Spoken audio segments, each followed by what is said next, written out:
Hi, everyone, and welcome to MnemoConnect. MnemoConnect is one of 5 live video series from Mnemo channel, produced by Consecutivos. Mnemo channel is transmitted live every Thursday at 7:30 p.m. in the Brasilia time zone. Mnemo channel is comprised of Mnemo Bio, Mnemo Book, Mnemo Cast, and Mnemo Science, and MnemoConnect. On MnemoConnect, we discuss conscientiology subjects, especially those related to Syriaxology, through debates and interviews. Tonight, we will talk about the topic of international bases of consciential epicentrism. And to debate with us tonight, we have 2 guest speakers that I will introduce after a short intro video.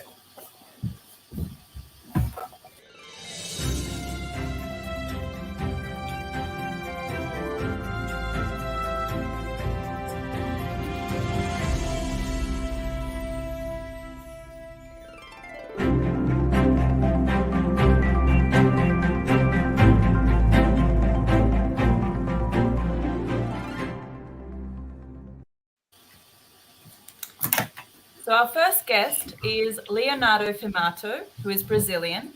He is an engineer and psychologist. He has been a volunteer since 1993, a teacher in conscientiology since 1994, a penta practitioner since 2000, and an epicon since 2005. So hi, Leonardo, and welcome. Hi, everyone. Good evening. Thank you for having me here tonight. It's a great opportunity to be here and talk about this subject with my colleague and friend, Luiza, as well. And let's start. Great. It's nice to have you here. Our next guest is Luiza Rezende. She is a teacher and chemical engineer. She has been a volunteer since 1993, a teacher in conscientiology since 1994, a penta practitioner since 2003, and an epicon since 2012. So hi, Luiza, and welcome. Hi, everyone. It's a pleasure for me to be here debating with you and with friends, with so many friends here. Very nice. Thank you for the invitation. Great. So to begin with, it would be great if you guys could provide a little context and talk about your volunteering experience abroad, working with the ideas of conscientiology. Okay. Would you like to start, Anna? So my experience with the international scenario started in New York a few years ago. I went there basically to volunteer. That was my main decision. And myself and Anna, my wife, we spent 8 years in New York, working mainly with conscientiology, teaching not only in New York, but other states. And then we had the opportunity to really expand. Perhaps this is the reason why we're here, to talk a little bit how we expand the knowledge of conscientiology, our experiences with energies, and relating to the people in the international scenario. Was very, very grateful. After that, I had a chance to travel to other countries like Venezuela. Recently went to Strasbourg for the Congress, and we had an opportunity to establish different energetic fields to work with the epicons there. It was very great experience. This is something I'd like to talk about that if I had a chance. And then recently, right after Strasbourg, I had a chance to go to Russia, St. Petersburg. It's not exactly like volunteering, but it was an extension of their work, and it was fantastic. It was very interesting. And I had great experiences, energetic experiences, and ideas, and some new cognitions about my path and my extension program and so on. Very nice. Well, the focus of my international experience in conscientiology was in training conscientiology teachers.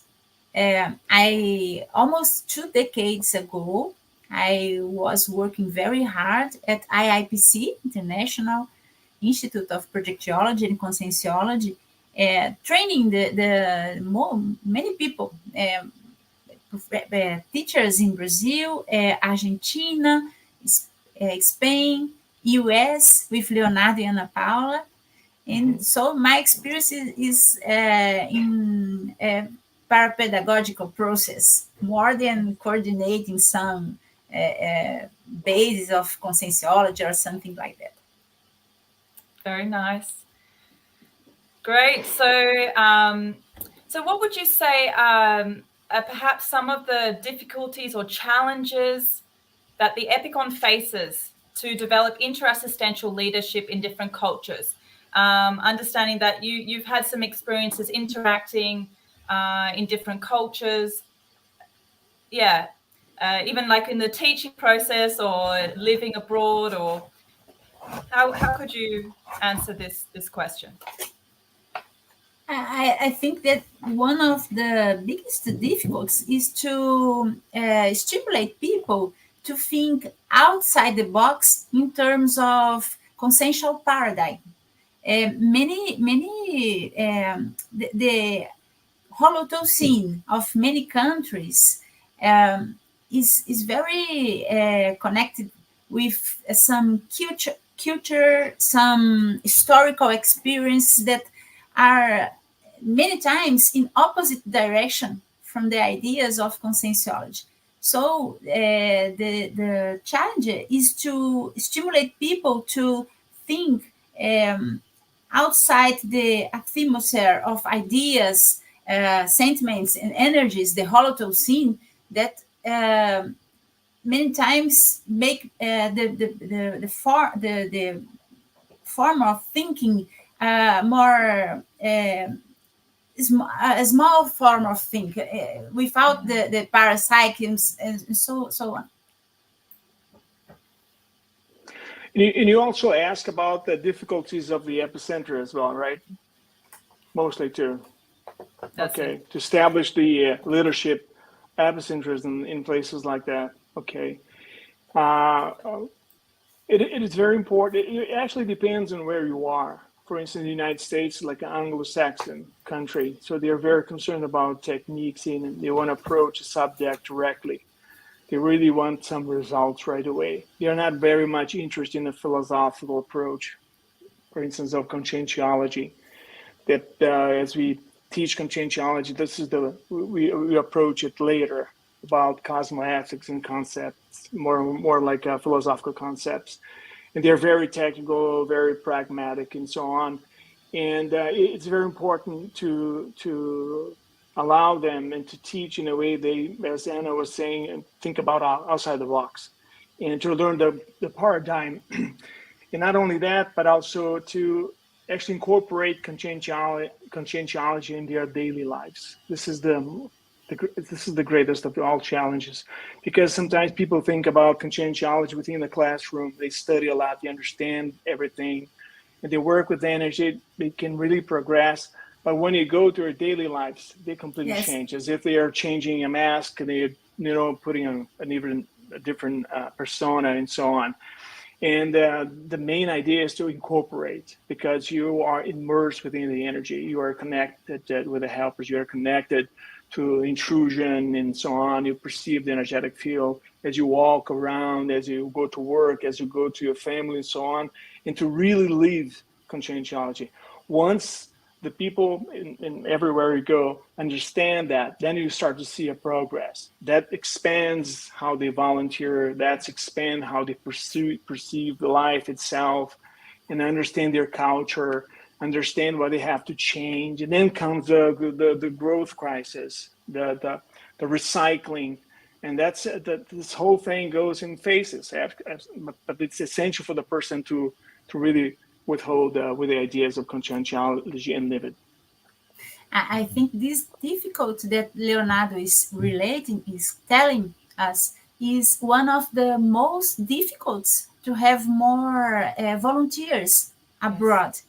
in Brazil, we have so many people that are starting to experience these ideas in every context of their lives.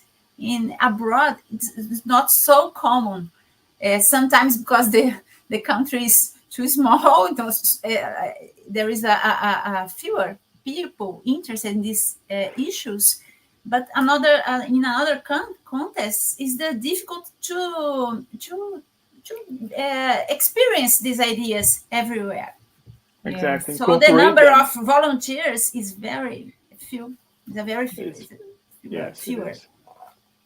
Yeah, this is it. This issue of accessing, right, people from around the world, and it's interesting as well because here we have, at least in Cognopolis, there's this daily contact all the time with the ideas, and out there, it's like maybe you have a course, maybe in one place once or every couple of years, or and it's more of a challenge, right, to have courses there. Well, absolutely, but you can start with the small groups, Yes. little by little. Yes. Even in New York, once we had the opportunity to try something new, that we established like a consciential laboratory within the office. Was unique. People are very concerned because it's not like CIEC, of course. We have like dozens of consciential laboratories.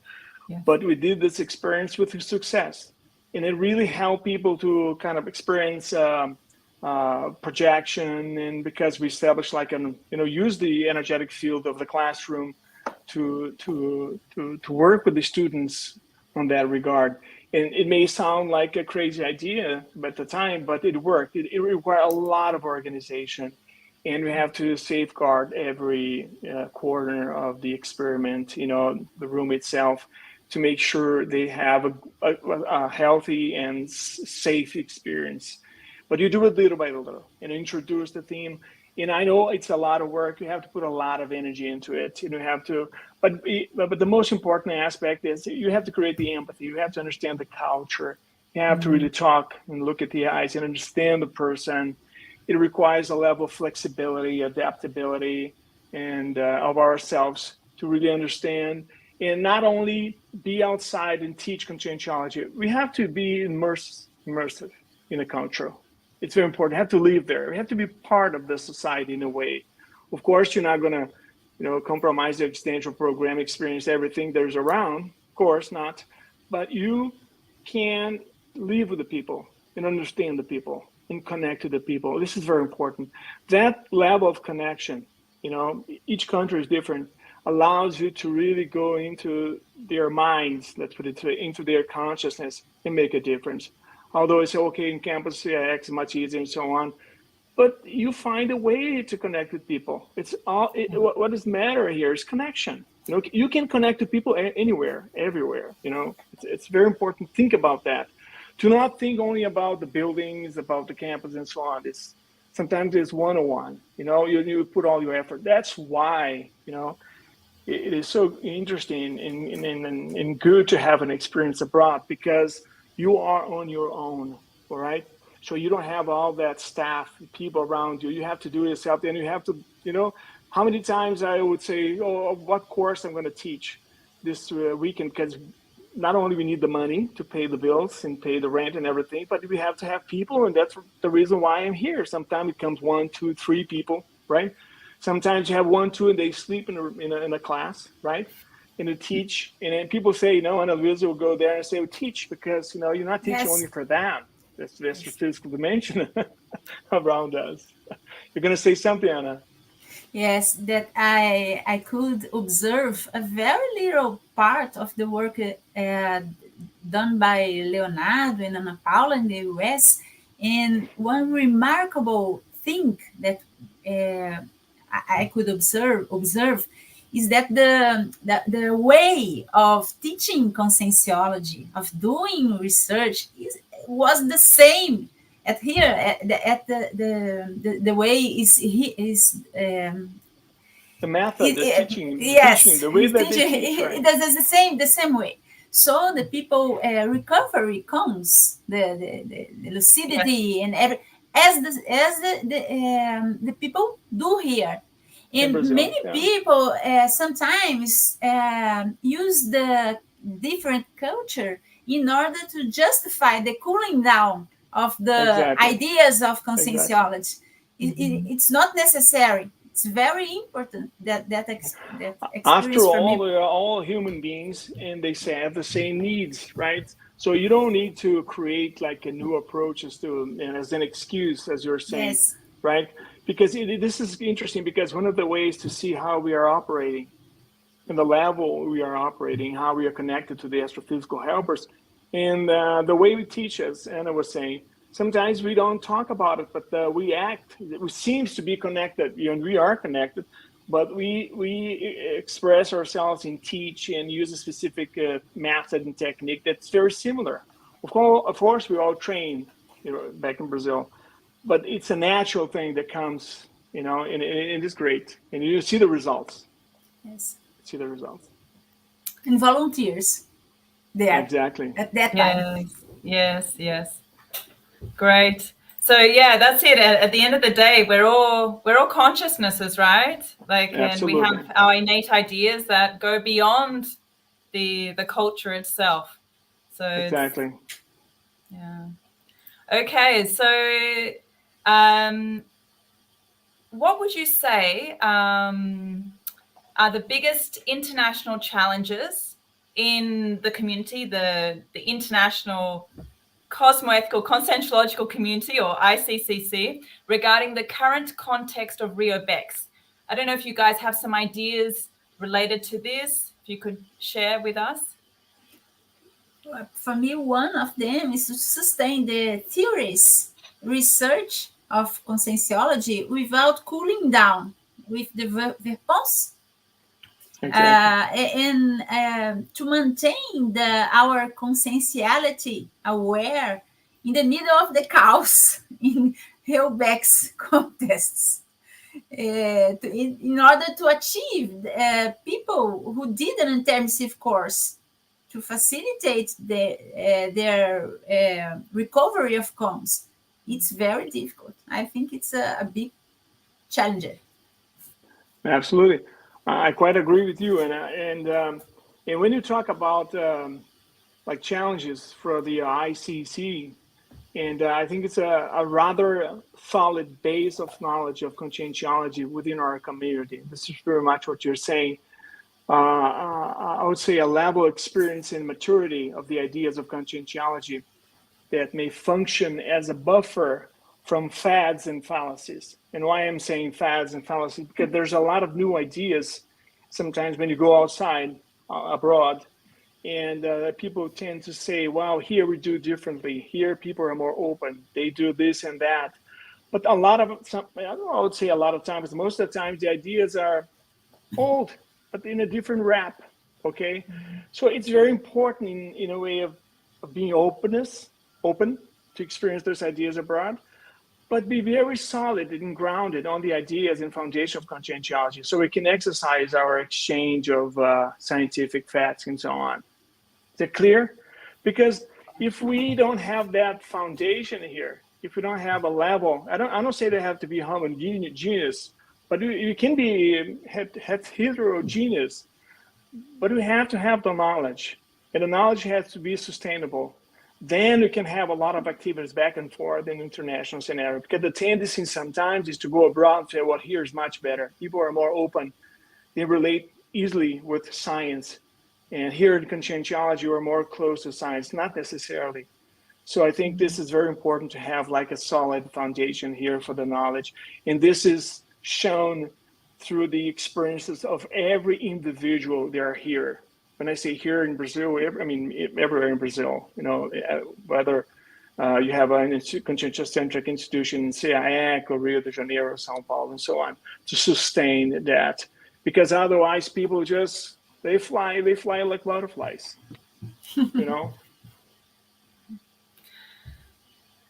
Okay, so very nice. So another question I have here is,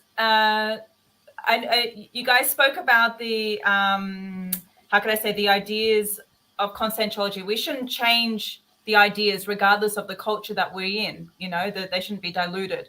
But at the same time, what do you think about? It's. I think culture does play some part, right? And in terms of volunteering, what do you think are the basic differences between the mentality of volunteering in Brazil compared to other countries where you have either worked or traveled or interacted with? I think in Brazil, a significant number of volunteers embrace the ideas of conscientiology as a theories, way of life, or philosophy of life, doing efforts to experiment daily the disbelief principle. Principle. Principle. Yes. This consciential framework is also present abroad, but in a minority group, I think, because sometimes the holocaust is so strong that is more difficult to the people that done an intensive course to be lucid and perceive these ideas. Exactly. They're more self-centered, and they really want to achieve something from themselves. If you take into account New York, for instance, people are in a rush to do a lot of stuff back and forth, and they are working. They have to do something about their lives, and very competitive. It's very difficult for someone to really understand that mentality that you're talking about being a volunteer and being part of something bigger, like the mini cog, and being immersed in the max mechanism. It's more difficult to understand that. And some Latin countries are more easily, people are more open and they're more interested because they like to connect with people, they like to hang out with people, and they talk, they chat, and they have, they go beyond being in the classroom and volunteering because they're easy for them to socialize in the sense. So it all depends on the culture. But I'm talking about the countries like the more self-centered, and there's a lot of competition. It's more difficult. People, they're not going to stop, and they all ask like, "What is it for me?" Right? What is in for me? What's in it for me? Exactly. Exactly? So and more work to do. It's a lot of work. I understand totally how hard it is. There's a lot of people abroad, and I understand how hard it is to work, but it's great because it comes back 10 times more, even more than that. It is extraordinary. Yeah, I was just thinking in terms of the Holocaust scene, because of this capitalist society as well, like everything has a value. It's so they're very this idea of being exactly what's in it for me, but I give something, and then if I you get got paid something for it retribution. or I get It's a pay something for returned. it. Exactly. Not only that, people are they're not very concentrated. They are more like they're not focusing very much on the things that matter. Sometimes you see people just they want pleasure. They want to ease their life. They want to make it more soft, and they do not want to go deeper. This is another thing that sometimes happens. And conscientiality requires a lot of self-investigation. It is not easy. We know that, to read about it and like it and understand a little bit and chat and so on, have some projections, some experience with the projection of the conscious and so on, work with energy. But once you are engaged in volunteering, you go to a different depth. The idea is to really go and go, and there's no end, so to speak. And you keep learning. And some people they don't want it. Just, okay, I have reached what I want, and that's it. And I got what I wanted. I'm just saw what I wanted, and that's all I can face it, and that's it. And bye. And that's it. And when you talk about volunteering, this is the work in progress for forever. I wouldn't say forever, but it's a long path. People don't want long path. How long is it going to take?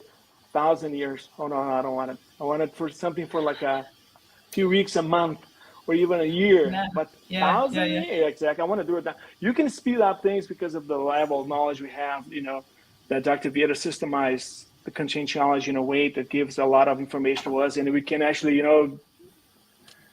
acquire and absorb in a very, I wouldn't say fast way, but in a good fashion, in a good proportion for us to understand and make it visible for us to change. And then the progress comes a little faster. Not that I'm saying this is required to be faster, but it comes more like in a better pace, so to speak. Always, it depends on the effort of the conscience, of course. Okay. So very good. So now I guess my next question would probably be talking about, for example, the cautions or the care that you take, right? That should be performed when working with assistance in a new country. What intra and extra-fiscal prophylactic care should be performed? The Leonardo told us some kind of connection with the country in order to understand how people thinking, how people think, how they take their daily lives and so on. I think this we can include the study of history of the news, what is happening, in order to become closer, not only from all the people that we are having connection, but even with the extra physical team of helpers, in order to have some inspiration about the better way to approach or to talk to someone. So I think that for this, for become closer to extra physical team, we have to work hard with our energies, with the energetic techniques, with penta, if the one is a practitioner of the penta, and so on. Yeah, it's like being immersed in a Yes. set of informational fields. And today it's very easy to watch a movie, watch a documentary, to Yes. improve your language. And once you do that, you've got a lot of energetic signals in connection with the helpers, and you bring that information. There's a lot of information in techniques and conscientiology right now nowadays for you to further your connection with that culture, and that's very important. But one of the I'm going to go ahead a little bit here, okay? So one of the difficulties for the epicon to face and develop inter-assistential leadership is in a different culture, I think, is the lack of understanding of how his or her own culture manifests on himself and herself. You know what I mean? Because that's, I'm talking about being flexible and being adaptable in a way for you to understand how you operate. What part of my culture is manifesting on myself that's hindering my possibility to go deep and understand that culture, for me to really do the work that I have to do, to really understand how he operates and really have a glance about these intricacies to really reach me to a level that I have a retrocognition, for instance. This is very important because people has the tendency to manifest themselves within their culture. A lot of times I have meetings with people and say, look, what your approach is not necessarily the conscientiological approach, but could be related to your own culture, Brazilian culture, Latin American culture. This is very important to understand that. So that comes self-investigation. So the lack of understanding of how this person is manifesting, because they think it's natural. They go to New York, and I've seen it. You know, when you like host an office as a coordinator, you receive a lot of people coming, you know, to study, teach, and so on. You see how they approach, and you learn so much from it. And you see the ones that have more like an understanding, adaptability of their own mannerism, and you know how the Brazilian culture, their culture from their home, manifesting on them, and how this hinders, how this impairs their possibility to integrate with the society. And the people who understand that, they develop quick. They have the ability to empathize and grow and understand and be helpful, become part of the team. And you see not only intraphysical team working here, but the astrophysical team working with that person, and everything start to work in a fast pace. And this is tremendous. And then the social connections start to expand and so on. I think it's very important. Not only the culture for the country, but the culture that the person takes, summarizing, with him or with her, wherever she goes and he goes. I think it's so important to learning to appreciate the strong traits of people who live there.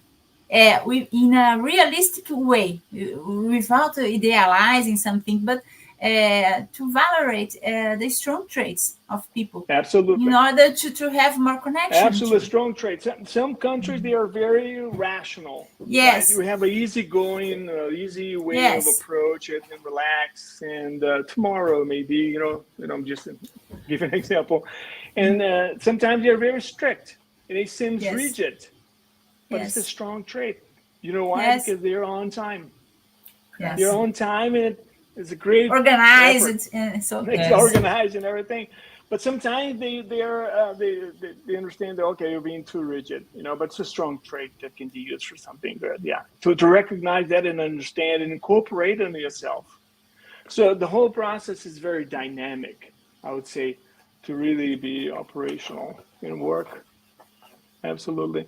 It's a great challenge. And I wish everyone could go abroad to volunteer, Jaclyn and Anna, because it's a great opportunity to, for the person to face himself, herself. My experience in New York wasn't unpleasant all the time. It was very hard. Sometimes I have to teach and so on, and sometimes there's conflict and a lot of things going on, different ideas, opposing ideas within the group. And you have to, spend a lot of energy, and you have to face yourself at the end of the day. And you have to change. If you don't change, it seems like easy. It's like a simple idea, right? A common idea. You have to, if you don't change it, but change within on the relation to conscientiality, as a consciousness. That's what I'm saying. It goes deeper. Yeah. Very challenging. It's interesting because, before you were part of the majority in your way of thinking, and then all of a sudden, the culture, the people are not going to change for you. It's either you change. Exactly. And you adapt. It doesn't work. And you can really, you don't have to change the whole self, your whole approach, but you understand, and you can make a point. You can decide when to make a point and when to intervene, and be part of the group. And people are very, very, become respectful. People respect you. Mm-hmm. This is important. And I see that Dr. Vieira operate. When I went to New York, I waited for him to come, and he taught some classes. And at that time, most of his classes was very strongly related to energetic fields, and he would talk about helpers, to talk about the helper of the individual. It was not, because then it became like more theoretical and so on. And I was amazed, his English is good, but it's not as good as yours, Jaclyn. And then the ability that he had to connect to the people and be understandable. When I saw that for the first time, I said, "Oh." I was so concerned about my English and to be precise and to be perfect and so on. This is important. And then it's like, Leonardo, you don't know anything. You still don't get it. The energy is big by itself. And it is true. And you see it. And the level of energy that he could, encompass people and help and assist and go to the point, where it needed. And you see the person was there for something, and then he will come up with something completely different and really hit the point with the person. And the person probably at the beginning will start to feel disappointed, but then comes a smile, comes an understanding, and then boom. And he went gently, you know? It really amazes me. And this is one of the greatest experience because you see Dr. Vieira, he's from Minas Gerais, right? And just like us, you know, he's just kind of we both. and really, you know, he's so well in New York, and you know, just fast and smooth. Jaclyn, if you allow me, I saw the second comment of Angelo at the chat. That's right. Yes, Yeah. asking for the how to adjust the conscientiology message. I was thinking when Leonardo talk here now. The best way is doing your best to be an example of doing the self-research in conscientiology that Leonardo told us before. I think that is why Dr. Vieira was in a very broken English, more than mine English, and he was understandable and achieve so many people. So if you, the best class of conscientiology is to exemplify these ideas, is try to doing your best in order to experiment these ideas every day or in the daily life. Exactly. That's it. Absolutely. But to ask Angelo has another question. Yes, I was going to sorry. come back. No, it's good that you mentioned Anna, Luiza. But yeah, so that comment that he made, I would like to ask with you. Could you talk about how to adjust the conscientiology message for the people that doesn't have any idea about what you're saying? Is this? And you started to respond, Ana Luiza. I think it's Leonardo want to be exactly to a question. Well, yeah, he's asking just like because he's thinking about the fact that conscientiality is very complex, right? And how we should approach an individual. It could be understood in that way. Okay. Maybe if so Andre wants to I'm going to go a bit more, this path, and then if he wants, he can ask other questions on. But the idea is to, as I mentioned before, is to connect to people. And when you talk about consciousness, when you talk about energy, and you talk about relationships and how you exchange energies and how it changes the conscience itself, and the way you put that in wording, in our class, for instance, abroad, that we had the opportunity to work with energy as well. This whole process can be built as a foundation for them to understand how we actually operate here as a consciousness with energy and so on. And this can progressively be improved, and as we go along, depending on the as they say here in Brazil, the breath, right? The breath of the person, how much he can breathe in the air and breathe out, and we can incorporate new ideas and expand. We do not need to throw everything at once. We don't have to use a baseball bat to really incorporate ideas, and there's no need for that. You can help a lot just by giving the basics, and as you watch this person learn, you can incorporate new ideas, in a way that the person is open and is wanting to do it. We're not here to convince people. This is very important, especially abroad, because people are very sensitive about it. And once we are there just to teach and to show, we can give our examples, as Anna was saying. We can talk about ourselves, and people are very interested. I remember teaching and said, "How come you came here? You have no life in Brazil. You have no family. Why come to New York?" I said, "I came here to talk to you, right? And perhaps teach you, right? So we have like a program. You have like an ideal. This is what we want to do it." And this person was, he couldn't grasp that idea. And so we can do it progressively. You can incorporate that. But it's very important to have that objective, okay? I'm not saying we have to make it simple. I'm not saying we have to just give what they need. I'm not saying this. But we cannot convince people. We have to make them think. So when I said that we have to help people to think outside their box, the intraphysical life, right? Their hobo access, existential robotization, so on. This is our main goal. In conscientiology nowadays, there's so much information, right? Compared to like 10 years ago, 20 years ago, before Encyclopedia of Conscientiology and all the books that Dr. Vieira wrote here in SIAC and so on. So you can incorporate those ideas.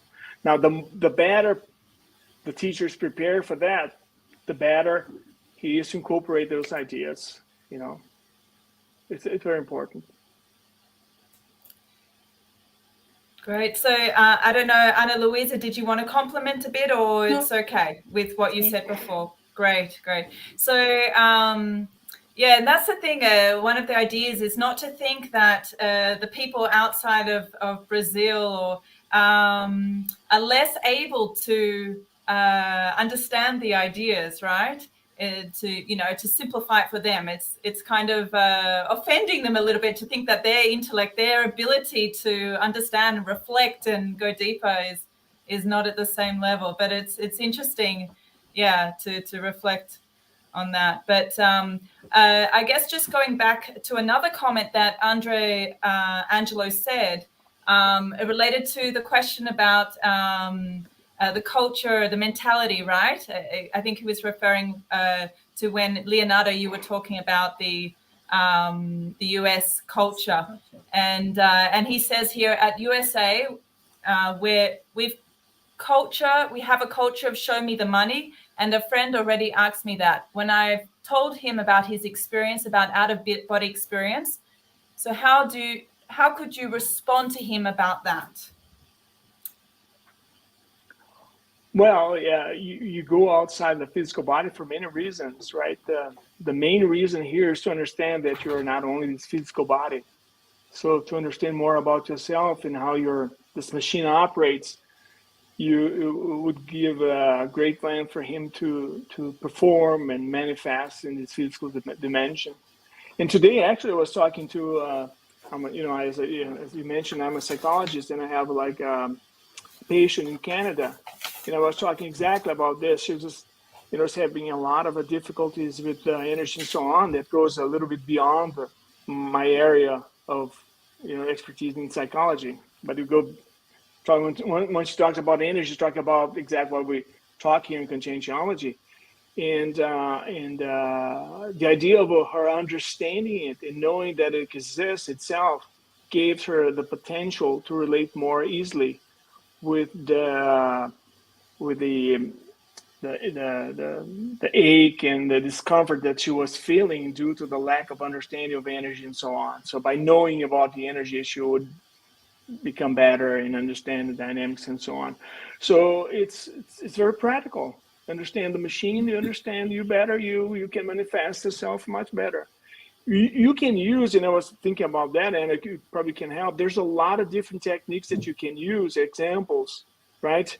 For people to understand comparisons, for people to understand, and at the beginning, how important it is to understand about consciousness and energies and so on, the ability to leave the physical body, which are the main things that people learn, right? The first subject people learn as they approach conscientiology.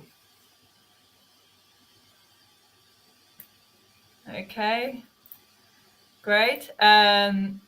So let's, we have here another question. I guess, how can experiences abroad, I think you mentioned a little bit, but I would like to know if you maybe could elaborate a little bit more, both you, Leonardo and Ana Luiza. How do you think experiences abroad can help the ICC volunteer, the conscientiology volunteer, in developing their epicentrism? I think, as was written in the book about Hellbecks of Dr. Vieira, the meeting point of us with the extra-physical team of helpers is in the assisted consciousness.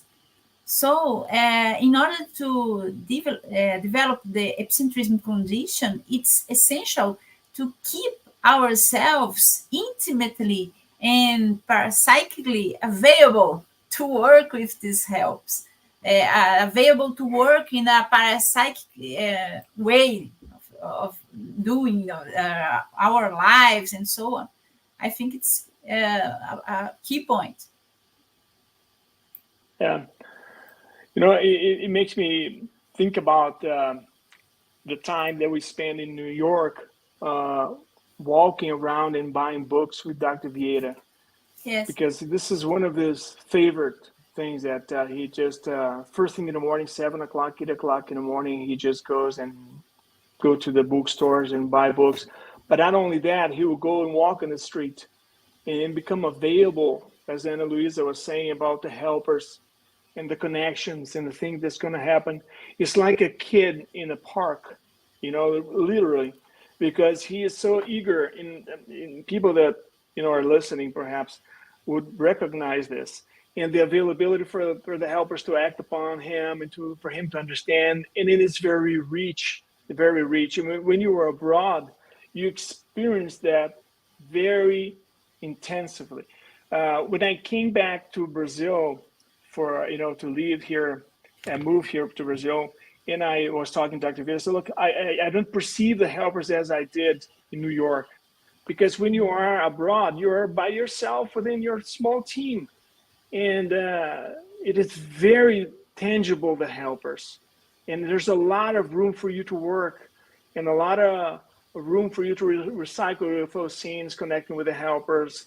Potentialize your personal priorities in an existential program by your assistant that you develop, enrich your self-biography, expansion of your parasocial cycle.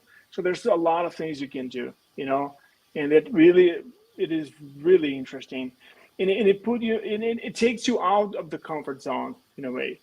This is very important to say, because although here we have everything we needed, and it's absolutely great, but once you are abroad in an international scenario, you are out of your comfort zone and you are on your own. And then you have to make the effort to connect with the helpers and assist and that astrophysical bait. There's so many things you can do, it's a great opportunity.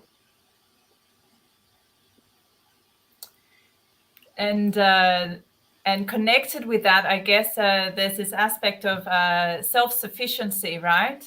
So Self-sufficiency. Yeah. This is one of the things that I learned in New York, and I mentioned this in my arc-voltaic course. I learned a lot about self-sufficiency, energy, and so on in New York. Now, would you imagine how much? Because when you think about self-sufficient, you may think like, okay, I'm working with energy, I'm strong, I can do it, I'm living with. No, I how they say, eu apanhei tanto, I got so much bidding, right? Energetic bidding, and a lot of connection, disconnection, assimilation, de-assimilation with energy, and so on. That at the end you start to learn, how to relate to the not only the culture itself in the Holocene and different Holocenes, but how you de-assimilate, how you strengthen yourself to a point that you become self-sufficient with energy in a way. It's very, very important. I learned, and as I mentioned before many times, I learned to work with energy at the park in Belo Horizonte. I always tell this story, right, Anna? My main function there was to protect the field from the animals in the park. While Ana Luiza was teaching bioenergies with the group and so on. And I learned the limits of the energetic field and so on, the animals and which animals are more attracted to the field and so on. So you see, there's a lot of potential everywhere in simple situations, very simple, and you can really practice. It's just about wanting to. Yes, in every kind of work too. In 2001, I worked very hard in Madrid in order to organize the last course, ECP2 extension in conscientiology and projectiology too, that was given by Dr. Vieira and was the last one that he did. Yes. So, yes, Leonardo was there. And 1 month left the course, there was no place to do the activities. So we have a very, very small group of three volunteers. We have to find a place to organize the course, to call the students, the participants, and so on in a little bit, 30 a month or a little bit more. So it's a very, It's a lot of pressure. Yes, a lot of pressure, and a very special opportunity to develop the autosufficiency and so on. Exactly. Very important. We don't want this for everyone. And I know people that have worked with me say, no, this is not for me anymore, Leonardo. I just passed. Okay, that's fine. But that was important at the point to have that pressure and so on. In today we live in a point in conscientiality. We have a lot of stuff for ourselves, right? Don't you think so? Jack, I mean, there's a lot. It's easy. The encyclopedia, dynamic. I mean, the energetic dynamics, right? It's like every day, like 3 or 4. You can experiment the energy, you can practice, and so on. And I would say that the responsibility goes exponentially. There's so much, here. And okay, so what are you going to do with all that? Exactly. So I wouldn't say that in certain areas. Perhaps I don't want to make any mistake or be hasty in getting a conclusion here. But for some people, some individual, it's very important to be abroad and be on himself, herself with a small group. It's not in a phase of his or her life and so on, because this really gives a very good perspective and responsibility. And that's it. So when you're in there, people should be thankful about that. And today we can, first you have 700 experiments in conscientiality in English, projectiality in English. When you start teaching, we have none of this. Only a projection of the consciousness or our evolution, something epicentral program, to name a few. I mean, nothing. And we have the 700 experiments, and we translate as you go to the classes and try to give the information in bits, of information and so on. And today we have all that in our hands. Why make it simpler? As you mentioned before, you can just give the whole package. There's different ways of teaching. There's some techniques and so on, but at the end, you want to, give them all, the whole information, not bits of information. I think in your responsibility, because there's no internet like today. Exactly. All the ideas of conscientiology were transmitted by in a oral way. The Exactly. people, it's very important work that have to be done. We can do a lot of stuff. That's why having a base, a foundation here, a solid foundation for conscientiology, talk about experience and so on, that gives like a balance for the people who goes to the international scenario, to abroad, is very important. Have to balance. And we have all this in our hands nowadays. And I mean, what are you waiting for? Exactly. Right? It's really, there's so much potential now, right? Exactly, and there's a lot of potential. Reaching people. And there's a lot of need, right? And it's very important. Very important. Clarification task at this point in life, it's very important. People are completely clueless about so many. There's so much opinions nowadays. People have opinion about everything. They want to think about everything. They're very hasty on their conclusions, but they do not want to go in depth. And we have in this, in the sense, a great opportunity for us to work with people who wants to, or at least to, just give the click. So people, I want this, I really want to understand more about that. I never thought about that.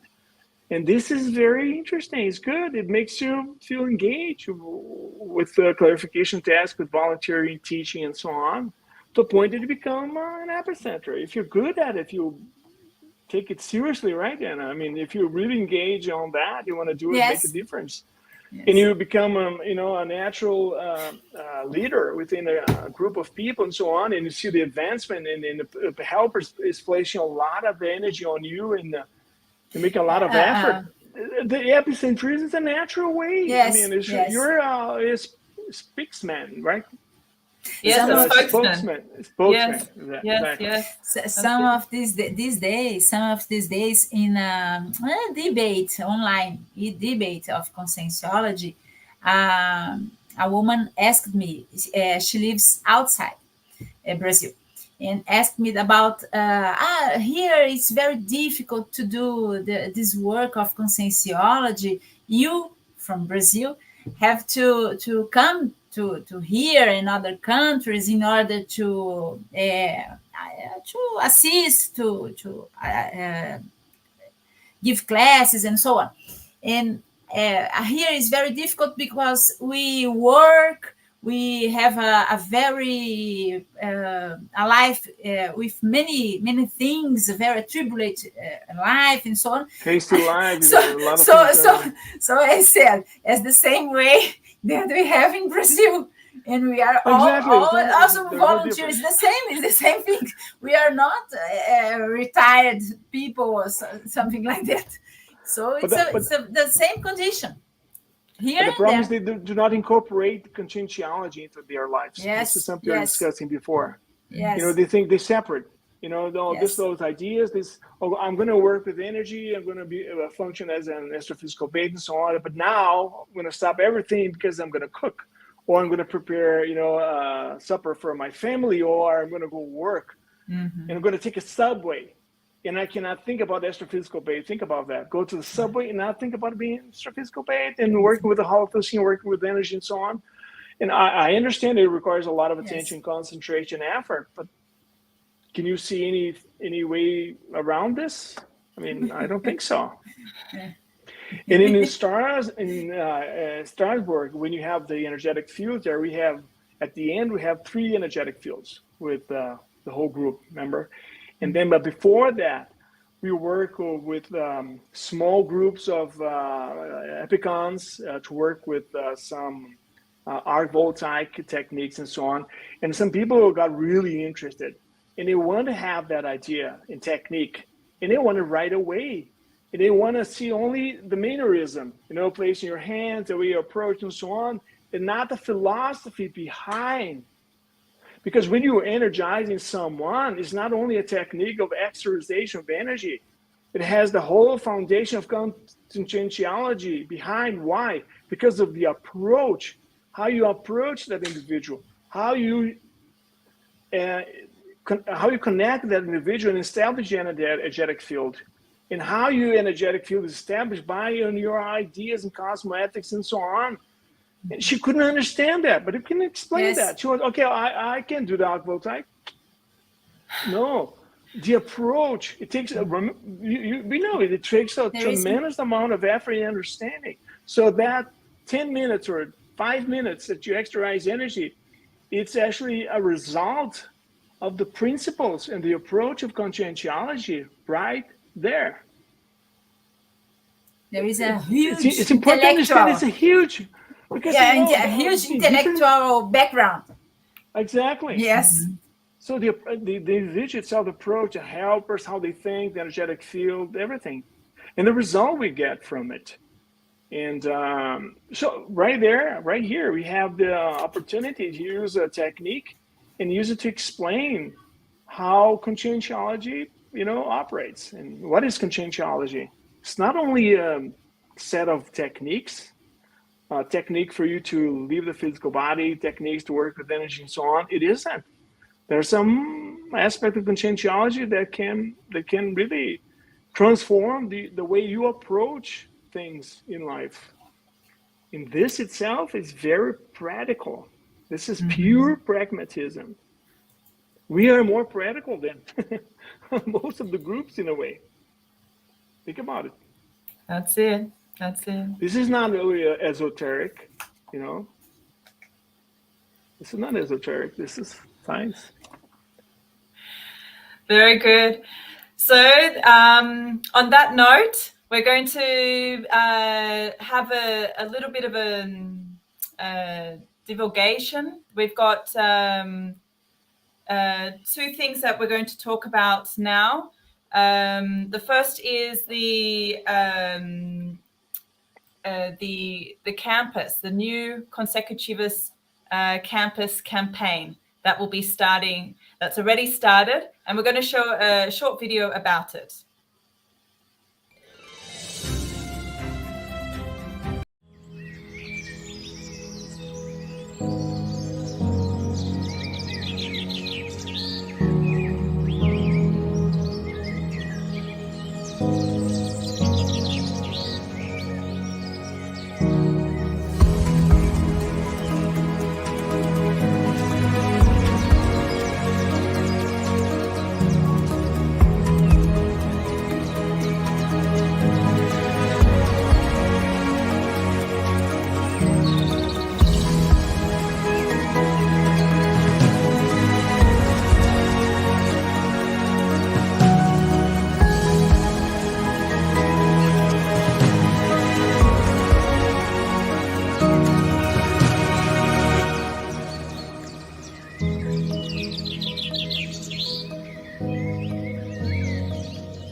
Okay, great.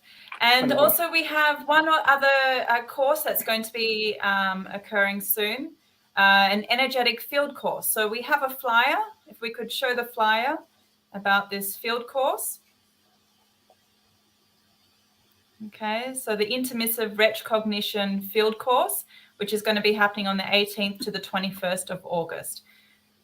So if you're interested in participating, you're in FOS at the time, then you can contact us.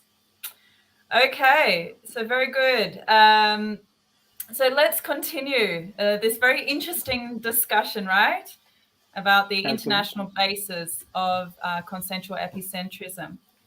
So I guess it'd be interesting to hear about maybe some experiences that you've had talking about, for example, if you could share with us your most significant parapsychic experience that you've had in other countries or related to other countries, or you'd like to share. In 2001, so I was again in Madrid, in Spain. I related that experience in a paper published at the epicentrism on debate that is always available at the site of Tertuliarium. It's called Psychosomatic Group Karmic Recomposition. I was training a group of teachers of conscientiology.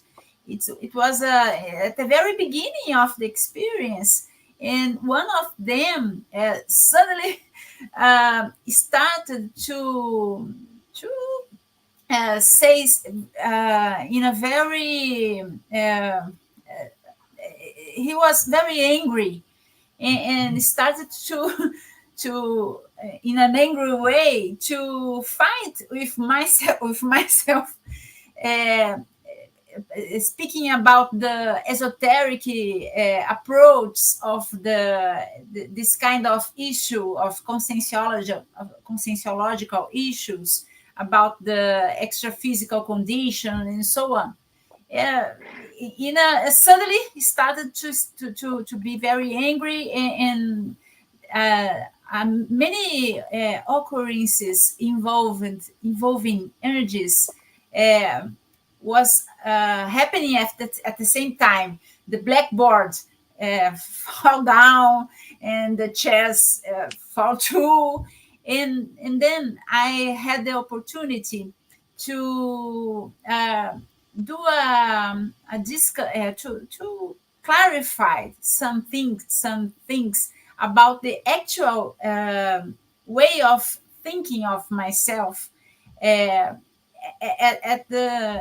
consonance of the conscientiological paradigm. And I did at that time a kind of re-education process, or to try to explain a more actualized version of myself. At that point, after I spoke, he was very calm and everything go on as if wasn't happened. As if nothing had happened. Yeah. Yes. Mm-hmm. So I associate that experience to another past life experience of myself at that country with in a more mystic way of life. So I had the opportunity to correct everything that I was wrong at that time. I don't know to explain in a more details, but was Yes. that kind of experience. Yes, it was clear. Great. Wonderful, yeah. Okay. When we teach, it's a great opportunity for us to we want to engage with the students to really learn a lot from ourselves. And the experience I'd like to share today is happened in California when I was teaching there, and I was based in New York, and I used to go to California and spend like a month teaching there we call the CDP program, and it would take like a whole month to cover the whole the program of the course. And then at that particular class, there are people from Iran, and I got a very strong connection with them from Iran. And we think about Iran as a very close country, but there's a lot of people who live in the United States, and it was they to get off from Iran to get away from the dictatorship and so on. But the people are very clever, very very smart, and willing to understand. And I had one of these students was a guy who loves to follow me, especially at the end of the class. He will bring the food from Persia. They say Persia or Iran. And he had the nuts, the goat cheese, and the herbs. He prepares everything with the tea. And he wanted me to sit on the floor with him and eat after the class. He said, "Look, Leonardo, you're hungry. Let's eat something." But he would prepare everything. And then we have a conversation about the class, about conscientiality, and he was very interested about energies and so on, and he could relate to the culture. And that environment itself created like a bond between us, that after that I start to have a series of retrocognition, projection of the consciousness extensively about that country being in the desert. And I remember there's like some stones with written material they're used to, approach on, and it was very strong. So a simple act, a gentle act of retribution and bringing the food and tea, and we were sitting in the floor. That mannerism itself, as if we were mimicking what we did in the past, and it felt like I was in a bubble almost, because we repeated, especially in the weekend. The courses happen in the weekend.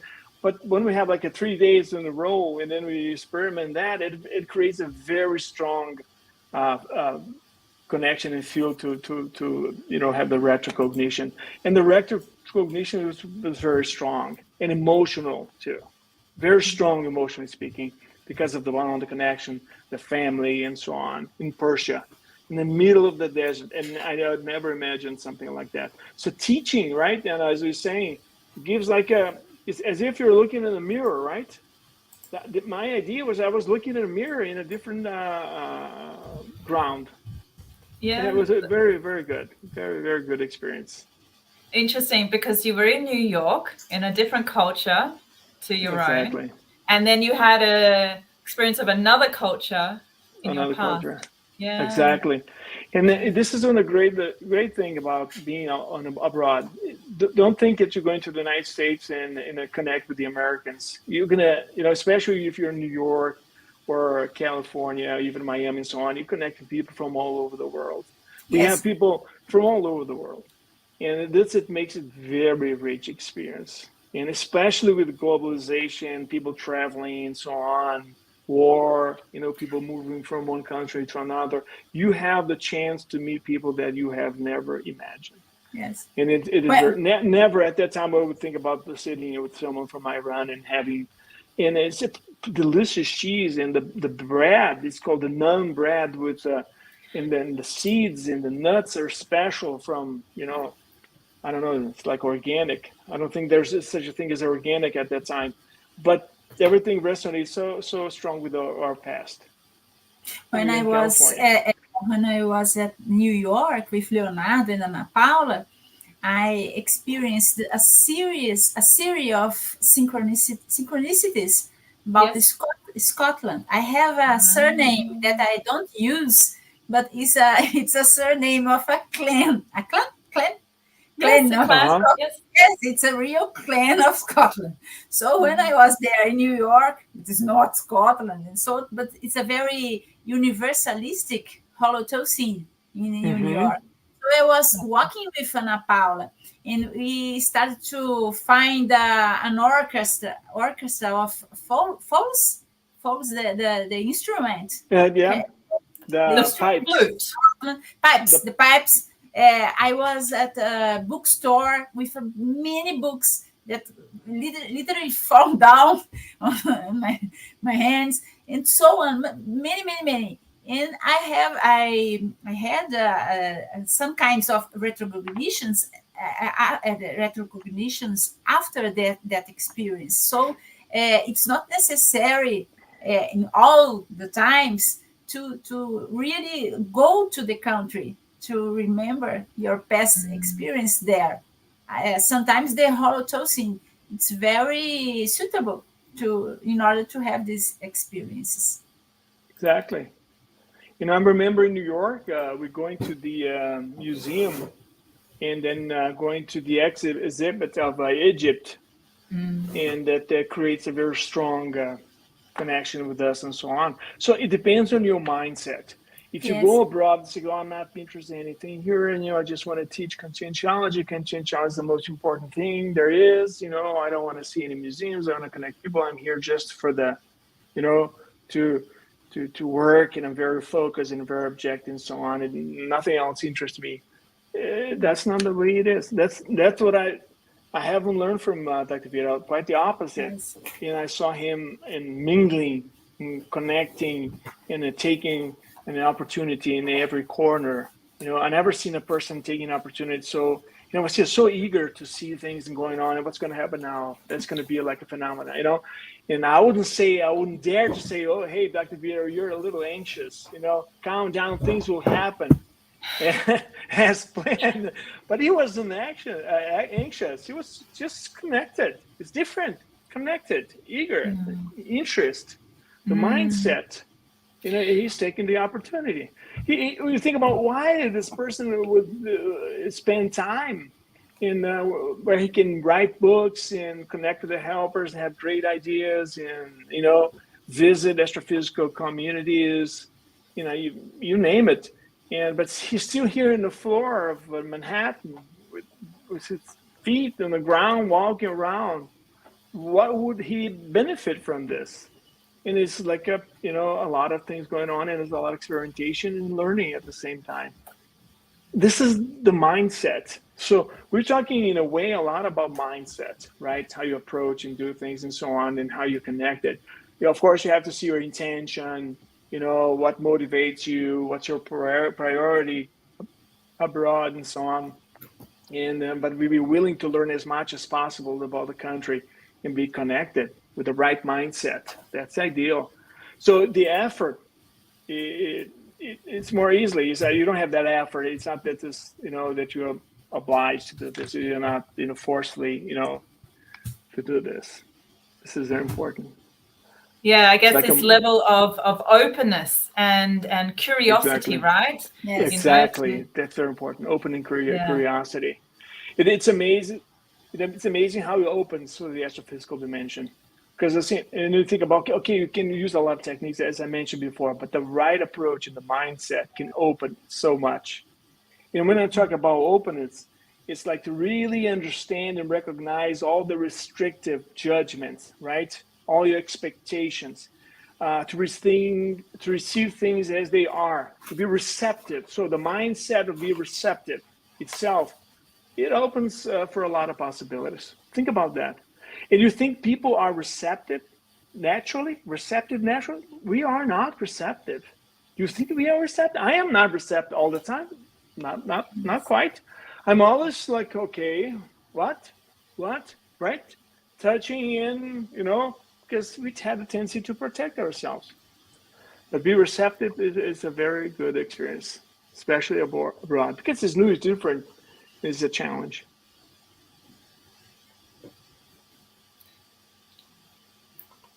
Okay, very good. So I guess, talking a bit more about your experiences, and you mentioned about the recognition, but however, how could you both, in your experiences, you both identified in certain links, right, with other cultures. But like in the culture that you were in, either you traveled to or you lived there, could you identify those countries that you had some kind of relationship with in your seriexological past, and from that, could you identify whether it was like a positive or difficult relationship, or how would you respond? I have an experience that is interesting.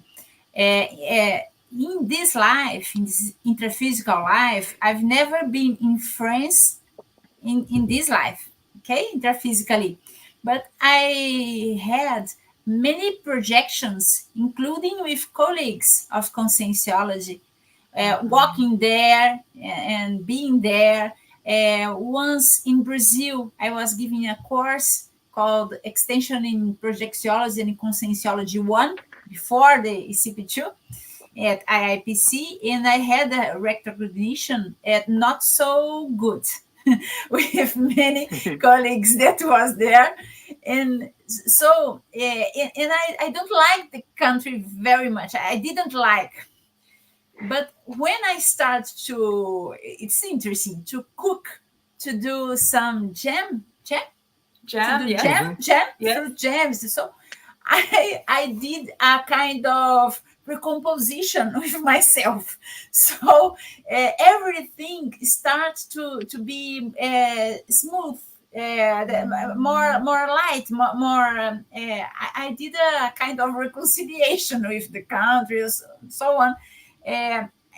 Through the way of cooking. It's very interesting. With another countries like Spain, for example, I feel myself, I was there for 3 times, I feel myself very comfortable. It's like home for me, and it's more easier. So I think it's important to us to study with a very very in a closer way what are the connections that express a balance, a positive balance of your adjustments with that country, with your past experiences there, and what are to be done, to be worked by you. It's not so good at this time. I don't explain it in a very good way. No, but it's interesting. Yeah, absolutely. I understand. Absolutely. And I had a chance after Strasbourg to go to Russia to do some experiments, to touch base with the country. And we went to St. Petersburg, and we spent like a week there. And it resembled a lot what I have watched back many years ago in a film named The Russian Ark. I think you're familiar with that, Anna, right? The Russian Ark. That movie was introduced by Dr. Vieira to a small group of people, and we watch it, and it's like in a single shot. There's no interruption. The main character of the movie shows the Hermitage, the museum in St. Petersburg, that depicts the whole history, or most part of the history of Russia, and going to all the rooms and the exposition and so on. And at the time, we laugh, oh, this is monarchy, come on. We have nothing to do with that. And then Dr. Vieira got really, like, I wouldn't say mad, but it was like, you're spitting on the plate that you ate. How can you do that? There's a tremendous amount of culture here. There's so much stuff, and it's rich with so many items and so on and so on. You should understand this more and experience more. And then we had the chance to do that. And we went to see it. And it was a very interesting, a very strong experience being in St. Petersburg, because that's exactly what we did there. I'm talking about a positive, experience. I can name a few bad experiences, but I'm going to focus on a good one here tonight. So then we went to the Hermitage. We hired like a guide. She was a master's degree in history, and very eloquent, with a very rich knowledge about it. And we study everything. And the sensation that I had is just like actually, moving along and seeing all that, and in a very, I would say, structured way. I'm not saying that I deserve that. I'm not saying that it's positive. I'm not implying that I have a good credit or anything like that, but I'm just stating what happened, right? We plan to go back, later on in a visit to Russia, but because of the war, we couldn't, and I think in this lifetime perhaps I wouldn't be able to go to Russia, but it was a great experience. And I even visited a palace, and it seems a relative of mine from the past. And then it's quite extraordinary, because at that palace we were going to watch a presentation, like a folk dance from Russia and so on. And at the entrance, there's a lot of people in costumes and upstairs and so on. And the whole crowd was waiting, like, people to get in with a ticket to go in the palace to watch the show and so on. And then when the ticket, they start the ticket, somehow everybody opened like this, gave space for me and Anna to enter. And the whole group waited for us to go from bottom to up. I'm not kidding. When we reached the top, that third floor, everybody started to enter. Explain me what happened. I don't know. Explain to me, Jaclyn. That's funny. We have some hypotheses. Strange thing. We have some hypotheses. No, all right. But it's interesting when you go in the flow, when because it came, the information, watching the movie, studying, being exposed. Exactly what you mentioned before, study and everything. I didn't dare study the language, because Cyrillic, it's very hard. But it was a very good experience. And it gave me foundation in a way. I haven't completed that yet. I would dare say that I have completely understand everything. I had a great experience. I remember this and that. No, I haven't. Okay. So, but it was a very well structured, when you go and have a simple things, right? When you eat food, you have a simple, got a little sample of that. Or when you're going to go to a library, you take a sample of the book and look the index and so on. It's just like a little bit of the book without reading it. That's what we did. That's the first contact and approach, but with a lot of singularity and connections and so on. So, and depending on our connections, the simple holotosing of the country could facilitate some extra physical experiences. For example, myself, I lived at United States when I was a child for 2 years and a half, almost 3 years. And at that time, I started to have my first projections of consciousness there. Because of the holotosine, the affinity, something like that, very lucid ones. So it's very important to valorize, to study. Yes. Exactly. I hope we have time, right? Yes, that is life. That is life. Yeah. Exactly. But that's it. The you can have some experiences which are like indicators, or like, and it opens the door a little bit to, like, for example, future research, like on that particular topic, which you can deepen more. But it just gives you that insight that for you to start. Yeah. Yeah, absolutely. So I think we've got 5 minutes left. I think we have enough time for maybe just a brief answer for one last question. So let's just see here. First of all, yep, okay. But I think, the question, the recognition, we've already covered. So, and for example, identifying a possible seriexological connection between you and the places you visited. And I think, you guys both mentioned that.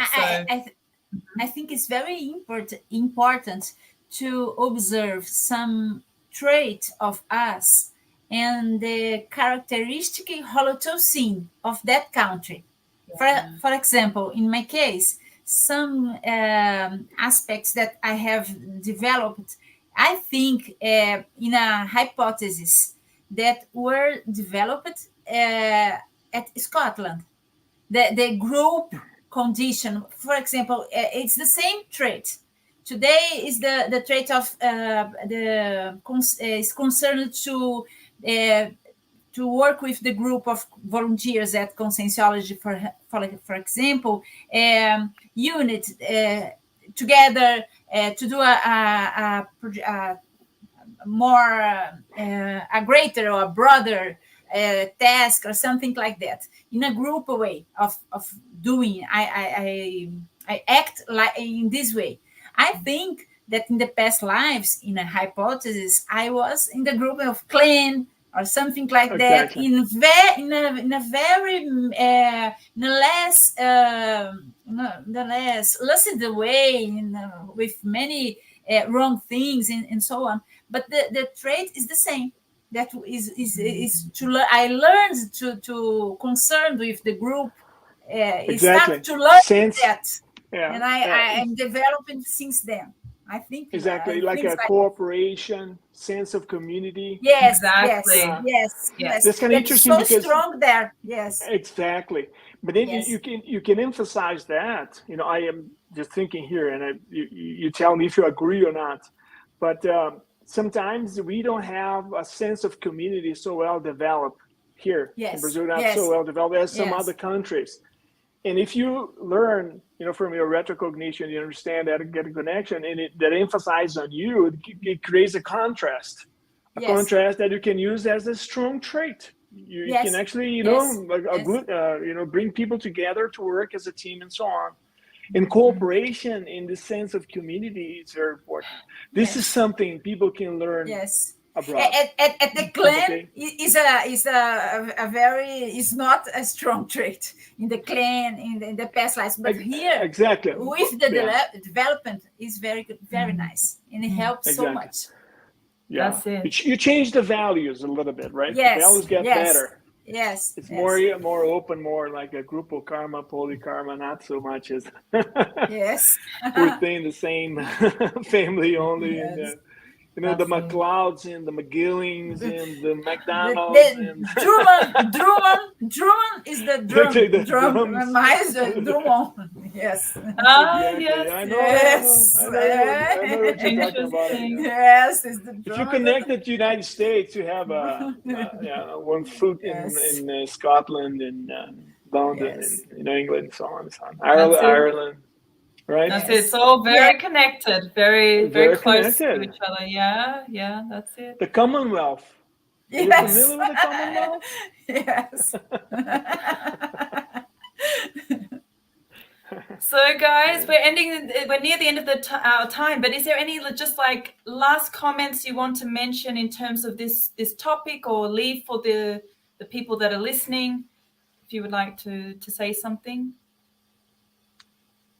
Well, I was very happy to be here, and I hope people got a chance to listen to what we have said, right? And in a few words, but important. And I wish everyone to really give a good thought about it and reflect upon it and see the potential within this topic, and see if you can put into practice right away. I want to thanks for having us here, and to the epicentrism, like Leonardo told before, it's a condition that ourselves can develop by our efforts and so on. So it's open for everybody who wants. Exactly. So thank you very much to both you, Leonardo, Firmato, and Ana Luiza Rezende, for your contributions tonight, for your participation. It was a very interesting discussion. And and thank you. Thank you. Thank you. Right. Goodbye. Goodbye. Bye bye.